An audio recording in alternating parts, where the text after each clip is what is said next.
Welcome to Anees videos అండి. చూసారా మా ఇంటి దగ్గర వినాయకుడిని ఊరేగింపండి.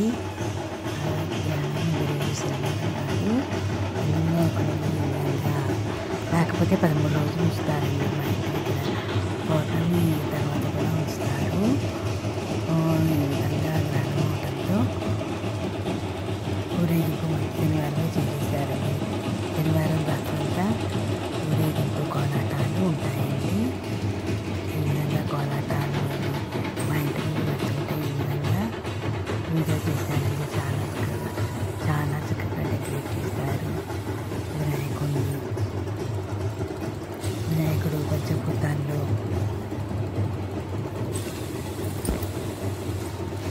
పంచభూతాల్లో ఈ శరీరం కలిసిపోవటమే ఉదాహరణంగా తన నిమజ్జన కార్యక్రమం ద్వారా నిర్వహిస్తాడండి. ఏవీ శాస్త్రం కాదు, మట్టిలోనే చచ్చిన మట్టిలోనే కలిసిపోతాయి అని మనం నేర్చుకోవాలండి. ఏది శాస్త్రం కాదు అనే ఉదాహరణకి చెప్తున్నానన్నమాట. ఈ విధంగా ఆయన విగ్రహానికి పాత్రలయ్యామంటే చక్కగా విగ్రహానికి అయిపోయిన విగ్రహానికి పుష్పపత్రంతో సమర్పించినట్టు నృత్యం వచ్చిన వాళ్ళు నృత్యం ద్వారా, పాటలు ఇచ్చిన వాళ్ళు పాటల ద్వారా భక్తితో ఒక ఇతరుని నీళ్ళు పోసినా కానీ భగవంతుడికి చాలా ప్రీతి పాత్ర ఉంటుంది.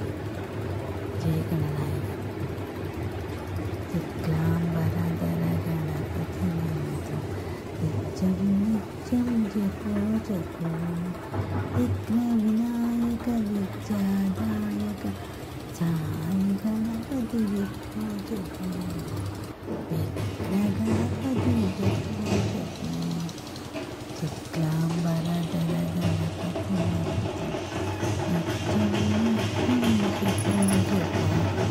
ఈ పనులగా వెళ్ళేటప్పుడు పనులు ఆరంభించేటప్పుడు ఇంట్లోని పోసుకోవటం కానీ మంచిగా పూజ చేసుకుంటే కానీ చాలా మంచిది.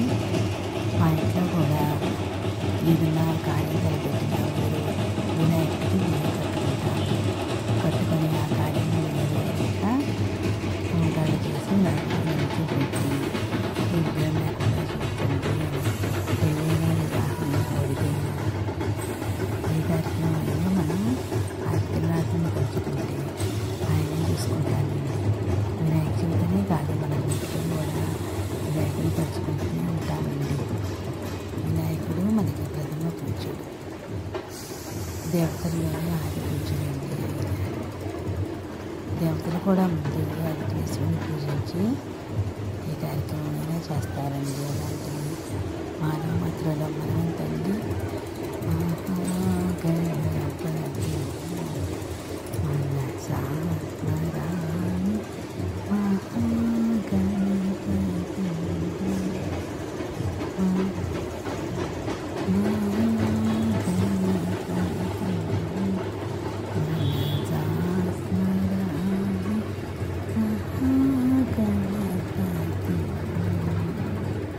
వశిష్ఠవామాదిదేవ వందితం మహా